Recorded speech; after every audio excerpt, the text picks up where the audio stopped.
আজকে তোমাদের সাথে এমন একটা জলখাবারের রেসিপি শেয়ার করব, যেটা আমি প্রায় দিনই সকালে গরমের মধ্যে খেয়ে থাকি।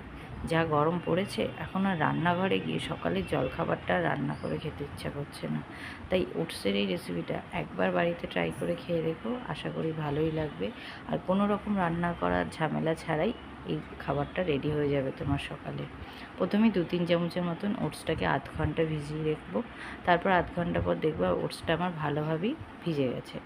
আধ ঘন্টা ভেজালেই ভিজে যাবে। তারপর এর মধ্যে আমি দিয়ে দেবো বাড়িতে পাতা টক দই।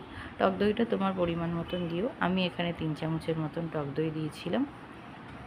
আর টক দই শরীরের পক্ষে এই গরমের খাওয়া খুবই উপকার, শরীরটাকেও তোমার ঠান্ডা রাখবে। আর এই পুরো ওটসের খাবারটা খেলে তোমার পেটটাও ভরা থাকবে।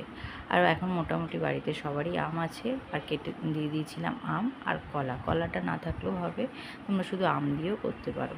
আর দিয়ে দেবো এর মধ্যে 2 চামচের মতন ভিজিয়ে রাখা চিয়া সিডস। চিয়া সিডটা না থাকলে সেটাকেও স্কিপ করে দিতে পারো, শুধু ওটস দিয়েও খেয়ে নিতে পারো।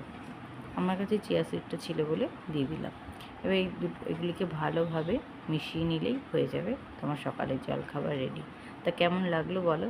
একদম রান্না করার ঝামেলা ছাড়াই 2-3 মিনিটের মধ্যে তোমাদের এই সকালের জলখাবারটা রেডি হয়ে যাবে। আর খাবারটা খেতেও ভালো লাগবে, আর তোমাদের পেটটাও ভরা থাকবে। আর সবথেকে বড় কথা, এই গরমের জন্য শরীরটাও ঠান্ডা থাকবে। তা কেমন লাগলো তোমাদের এই চটজলদি ওটসের রেসিপিটা? অবশ্যই একবার লাইক কমেন্ট করে জানিও। আর যারা যারা এইভাবে খাওনি ওটস, তারা একবার খেয়ে বলো কেমন লাগলো খেতে।